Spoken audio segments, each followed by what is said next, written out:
मणिपुर आज क्यों जल रहा है? ऐसा नौबत क्यों आया है? ये सबसे बड़ा सवाल है। मणिपुर में हिंसा क्यों भड़की और भड़की हिंसा का कारण क्या था? जानेंगे इस वीडियो में पूरी स्टोरी के साथ। केंद्र सरकार और राज्य सरकार इस हिंसा को दबाने में नाकाम क्यों है? ये सबसे बड़ा सवाल है और हर व्यक्ति यही सोचता है। क्या इस हिंसा के पीछे सिर्फ राज्य सरकार और केंद्र सरकार का षड्यंत्र तो नहीं है? ये षड्यंत्र है कैसा?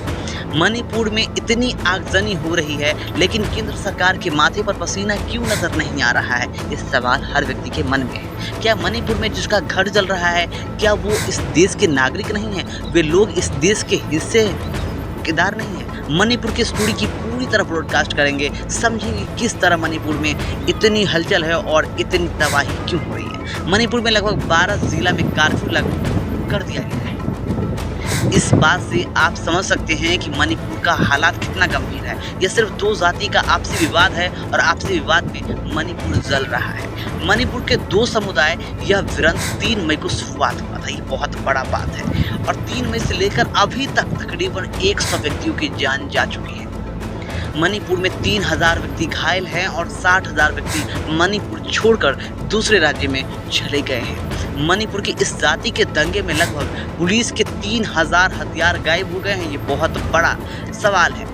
3000 हथियार के साथ 1.5 लाख गोली भी गायब है, लेकिन इसका कोई उत्तराधिकारी अभी तक नहीं सामने आया। आखिर पुलिस का इतने हथियार और गोली आखिर चोरी हुआ, इसका उत्तराधिकारी कौन है? मणिपुर में कुकी समुदाय के लोग और मेती समुदाय के लोग में विवाद चल रहा है। मेती समुदाय को हिंदू समुदाय कहा जाता है और कुकी समुदाय को जैनी समुदाय कहा जाता है। कुकी समुदाय को पहले ही जनजाति का आरक्षण मिल चुका है, लेकिन मैती समुदाय को आज भी आरक्षण नहीं मिला है। मैती समुदाय के लोग आरक्षण के लिए सड़क पर उतरे, उसके बाद 3 मई को हिंसा भड़क उठी। मैती समुदाय, जिसकी संख्या 53% है, वह आज भी ओबीसी के रूप में जीती है। मैती समुदाय का मांग है कि सरकार मुझे भी जनजाति वर्ग में शामिल करे।